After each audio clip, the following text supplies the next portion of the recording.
Hello dear student, now welcome in the online batch of Sai Academy of Science. And now today's topic is viruses. Okay, तर standard 8 subject सायन्सचा first chapter आपला start झालेला आहे महाराष्ट्र बोर्डचा. आणि पहिल्या चॅप्टरचा आज आपला लास्ट टॉपिक आहे ज्याचं नाव आहे व्हायरसेस. आपण ॲक्च्युली काय बघत आहोत क्लासिफिकेशन ऑफ मायक्रोब्स म्हणजे मायक्रो ऑर्गॅनिझम म्हणजे सूक्ष्मजीव. ठीक आहे, त्यांचं क्लासिफिकेशन करून त्यांचे वेगवेगळे पार्ट करून आपण त्यांना शिकत आहोत, समजत आहोत. ठीक आहे, तर पहिला मायक्रो ऑर्गॅनिझम बॅक्टेरियाबद्दल आपण बघितलेला आहे, त्याच्यानंतर प्रोटोझोआबद्दल आपण बघितलेला आहे, नंतर फंगी मायक्रो ऑर्गॅनिझमबद्दल बघितलेला आहे, अल्गी हा लास्ट व्हिडिओ लेक्चरमध्ये आपण बघितलेला आहे. आणि आज आपण बघू शेवटचा मायक्रो ऑर्गॅनिझम ज्याचं नाव आहे व्हायरसेस. ठीक आहे, हा पण एक मायक्रो ऑर्गॅनिझम आहे, म्हणजे असा ऑर्गॅनिझम की जो मायक्रो आहे, म्हणजे असा सजीव की ज्याची साईज खूप छोटी आहे, जे आपल्याला उघड्या डोळ्याने दिसत नाही. अशा सजीवांना, अशा लिव्हिंग ऑर्गॅनिझमला आपण मायक्रोब्स किंवा मायक्रो ऑर्गॅनिझम म्हणतो. ठीक आहे, तर व्हायरसचं नाव खूप फेमस आहे आणि सध्या तुम्हाला माहीत आहे कोरोना व्हायरस. ठीक आहे, तर ते जास्त तुमच्या लक्षात आहे व्हायरस हे नेम. ठीक आहे, तर व्हायरसबद्दल आपण शिकू की कशा प्रकारचे हे मायक्रो ऑर्गॅनिझम असतात. ठीक आहे, काय काय यांच्याबद्दल इन्फॉर्मेशन या टॉपिकमध्ये आलेली आहे व्हायरसेसबद्दल. ठीक आहे, तर व्हायरसची थिअरी समजून सांगण्या अगोदर मी तुम्हाला व्हायरसचे काही इमेजेस दाखवून देतो की व्हायरस कशा प्रकारचे दिसतात. ठीक आहे, तर हे बघून घ्या, तुमच्यासमोर व्हायरसेस दिसून राहिलेले आहे. व्हायरसेस वेगवेगळ्या स्ट्रक्चरचे, वेगवेगळ्या शेपचे असतात. ठीक आहे, आणि ते उघड्या डोळ्यांना दिसत नाही, त्याला बघण्यासाठी स्पेशल मायक्रोस्कोप या डिव्हाइसची आवश्यकता असते. तर बघा, वेगवेगळ्या प्रकारच्या व्हायरसेसची तुमच्यासमोर डायग्राम दिलेली आहे. अशा प्रकारचे व्हायरसेस असतात. ठीक आहे, दिसून राहिलेलं आहे, बघून घ्या व्हायरसेस. ठीक आहे, पुष्कळ वेगवेगळ्या प्रकारचे, वेगवेगळ्या शेपचे व्हायरसेस असतात. ठीक आहे, जरुरी नाही सारखाच सर्व व्हायरस सारखेच राहील. ठीक आहे, तर तुम्हाला हे डायग्राम बघितलेले असेल, तुम्ही बघून घ्या. ठीक आहे, लेटेस्ट हा कोविड-19 म्हणजे कोरोना व्हायरस, त्याची पण इथं इमेज दाखवलेली आहे. ठीक आहे, तर अशा प्रकारे व्हायरसेस असतात. आता आपण थेरी बघू काय दिलेलं आहे. बघा, generally viruses are not considered as living organism or they are said to be organism at the age of living and non living. ठीक आहे, म्हणजे या लाईनमध्ये काय म्हटलं आहे की generally viruses are not consider as living organism or they are said to be organism. म्हणजे व्हायरसेस अजूनपर्यंत सायंटिस्ट लोकांना हे माहीत नाही झालं की व्हायरस हा लिव्हिंग ऑर्गॅनिझम आहे की नॉन लिव्हिंग आहे, म्हणजे तो सजीव आहे की तो निर्जीव आहे. ठीक आहे, तर सजीव आणि निर्जीव या दोन गोष्टीमध्ये अजूनही सायंटिस्ट लोक कन्फ्यूज झालेले आहे. ठीक आहे, त्यांना अजूनही कन्फर्म माहीत नाही की हा लिव्हिंग आहे की नॉन लिव्हिंग आहे, म्हणजे सजीव आहे की निर्जीव आहे. म्हणून म्हटलं आहे viruses are not consider as living organism or they said to be organism at the age of living and non living. ठीक आहे, म्हणजे ते लिव्हिंग आहे की नॉन लिव्हिंग आहे अजूनपर्यंत प्रूफ झालेलं नाही. जेव्हा होईल तेव्हा आपल्याला पण कळून जाईल. पुढं बघा, they are studied under microbiology.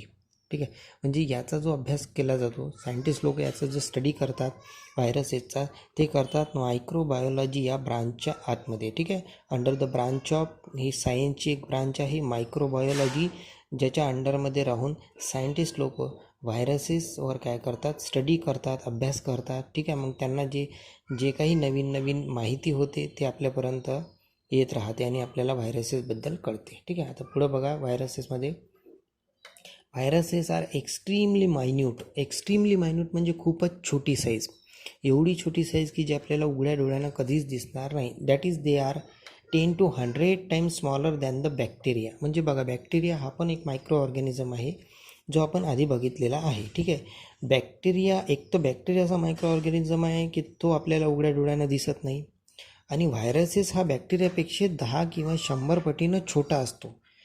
लक्षात, आधीच तर बॅक्टेरिया आपल्याला उघड्या डोळ्यानं दिसत नाही आणि बॅक्टेरियापेक्षा पण हा 10 किंवा 100 पटीनं काय असतो, छोटा असतो. म्हणजे जेवढे काही मायक्रो ऑर्गॅनिझम आतापर्यंत आपण बघितले त्याच्यातली सर्वात छोटी साईज या व्हायरसेसची असतात. ठीक आहे, सर्वात छोटे असतात हे मायक्रो ऑर्गॅनिझम. कोण? व्हायरसेस. ठीक आहे, and can be seen only, पुढे काय म्हटलं, and can be seen only with electron microscope. आणि यांना जर बघायचं असेल तर सिम्पल मायक्रोस्कोप, कंपाऊंड मायक्रोस्कोप चालणार नाही. चांगल्या मायक्रोस्कोपी म्हणजेच इलेक्ट्रॉन मायक्रोस्कोपची आवश्यकता असते, तेव्हा व्हायरसेस, मायक्रो ऑर्गॅनिझम आपल्याला दिसतात. आलं का लक्षात? एवढा छोटा हा मायक्रो ऑर्गॅनिझम नसतो. ठीक आहे. तर पहिल्या पॉईंटमध्ये आपण बघितलं की व्हायरस हा सर्वात छोटा मायक्रो ऑर्गॅनिझम आहे. जेवढेही मायक्रो ऑर्गॅनिझम आहे त्याच्यामधला सर्वात छोटा मायक्रो ऑर्गॅनिझम व्हायरसेस आहे.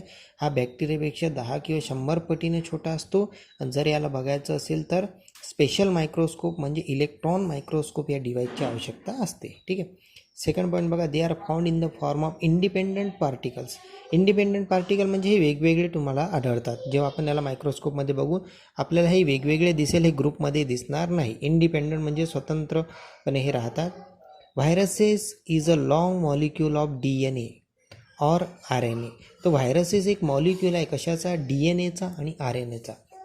आता DNA म्हणजे डिऑक्सिरायबो न्यूक्लिक ॲसिड. DNA म्हणजे डिऑक्सिरायबो न्यूक्लिक ॲसिड याचा हा एक मॉलिक्यूल असतो. आणि RNA म्हणजे रायबो न्यूक्लिक ॲसिड. RNA म्हणजे रायबो न्यूक्लिक ॲसिड याचा पण हा काय असतो? मॉलिक्यूल असतो. ठीक आहे. तर व्हायरसेस एक लॉंग मॉलिक्यूल आहे कशाचे? DNAचे आणि RNAचे. ठीक आहे. तर DNA हा कुठं असतो? तर बघा आपल्या बॉडीमध्ये सेल आहे. सेलच्या आतमध्ये न्यूक्लियस असतो आणि न्यूक्लियसच्या आतमध्ये हे DNA असतात. ठीक आहे. जे तुम्हाला मी डिटेल सांगणार नाही, कारण की तुम्हाला हे 9th 10th डिटेलमध्ये DNA येईल आणि तेव्हाच तुम्हाला ते समजेल. ठीक आहे. DNA तर आणि RNA. तर तुम्ही सध्या एवढं लक्षात ठेवा की DNA हा सेलच्या आतमध्ये न्यूक्लियस आणि न्यूक्लियसच्या आतमध्ये DNA असतो. ठीक आहे. आणि तुमच्या पॅरेंट्सचा आणि तुमचा DNA सारखा असतो. DNA तुमच्या पॅरेंटचा आणि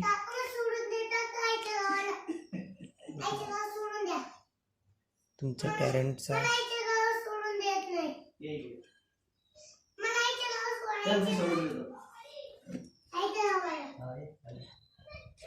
तर लक्षात घ्या, तुमचा आणि तुमच्या पॅरेंटचा DNA काय असतो? सारखा असतो. ठीक आहे. कारण की तुम्ही काय आहे, पॅरेंट्सपासून तयार झालेले आहेत ना तुमचे. तर पॅरेंट्स आणि तुमचा DNA नेहमी सारखा राहील. ठीक आहे. म्हणजे तो DNA एका प्रकारे कॉपी होतो तुमच्या बॉडीमध्ये. ठीक आहे. तर DNAबद्दल आपण डिटेल शिकणार आहोत, पण ते 9th आणि 10th. आता तुम्हाला DNAबद्दल डिटेल सांगितलं तरी लक्षात येणार नाही. ठीक आहे. तर सध्या एवढंच लक्षात ठेवा की व्हायरस हा एक लॉंग मॉलिक्यूल असतो DNAचा. ठीक आहे. आणि RNAचा सुद्धा. ठीक आहे. नंतर बघा third point, viruses survive only in living plant or animal cell. ठीक आहे. तर हे कुठं सर्वाईव्ह करतात? सर्वाईव्ह करणे म्हणजे जिवंत राहणे. तर व्हायरसेस कुठं सर्वाईव्ह करतात? Living plant or animal cell. म्हणजे लिव्हिंग प्लांट म्हणजे जिवंत जे वनस्पती आहे, जिवंत जे प्राणी आहे, त्यांच्या बॉडीच्या आतमध्ये सेल असते आणि त्याच्यामध्ये हे जिवंत राहतात. फॉर एक्झाम्पल आपण काय आहोत? लिव्हिंग ऑर्गॅनिझम आहोत. आपल्या बॉडीच्या आतमध्ये जी सेल आहे ना त्याच्यामध्ये हा जिवंत राहतो. किंवा एखादा प्लांट असेल तर त्याच्या आतमध्ये जी सेल आहे त्याच्या आतमध्ये हा काय राहतो? जिवंत राहतो. And produce their own protein with the help of host cell. ठीक आहे. आणि ज्याच्या आतमध्ये हा बॉडीच्या आतमध्ये हा जिवंत राहतो त्या लिव्हिंग ऑर्गॅनिझमची जी होस्ट सेल असते, म्हणजे जी खूप महत्त्वाची सेल असते. ठीक आहे. तिथं तो काय करतो? त्याचे स्वतःचे प्रोटीन्स तयार करतो. ठीक आहे.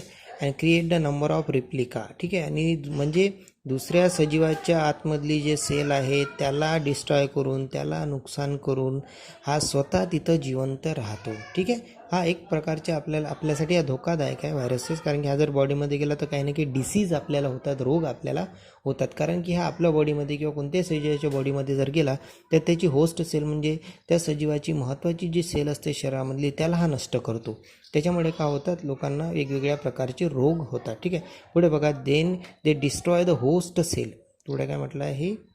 Then they destroy the host cell and become free. म्हणजे हा काय करतो? दुसऱ्या सजीवाच्या शरीराच्या आतमध्ये जातो आणि त्यांच्या बॉडीमधली जी सर्वात महत्त्वाची सेल असते त्याला डिस्ट्रॉय करतो. फॉर एक्झाम्पल हा तुमच्या जर बॉडीमध्ये गेला तर तुमच्या बॉडीच्या आतमध्ये जी सर्वात महत्त्वाची सेल आहे हा त्याला डिस्ट्रॉय करेल.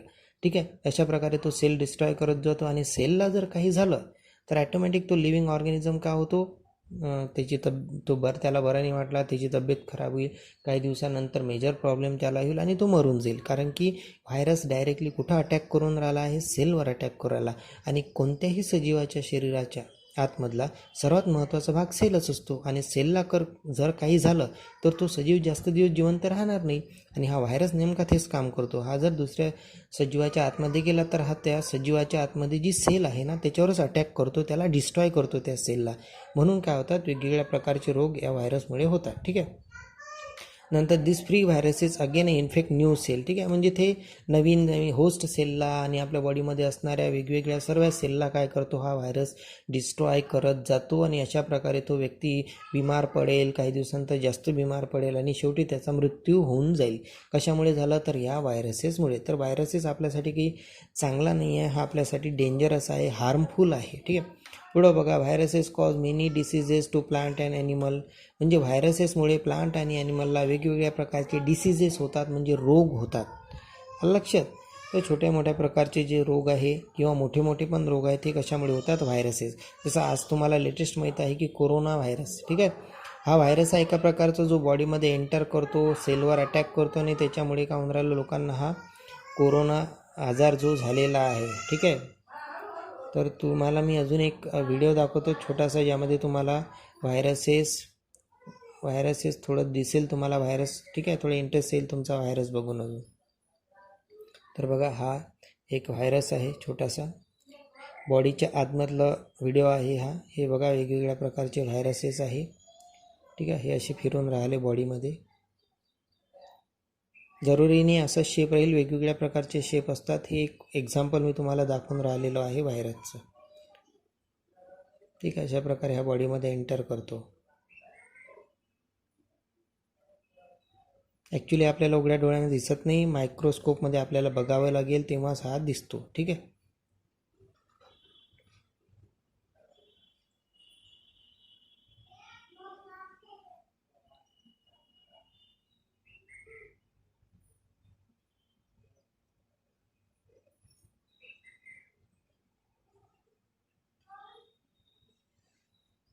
हे सर्व व्हायरसेस आहे. ठीक आहे.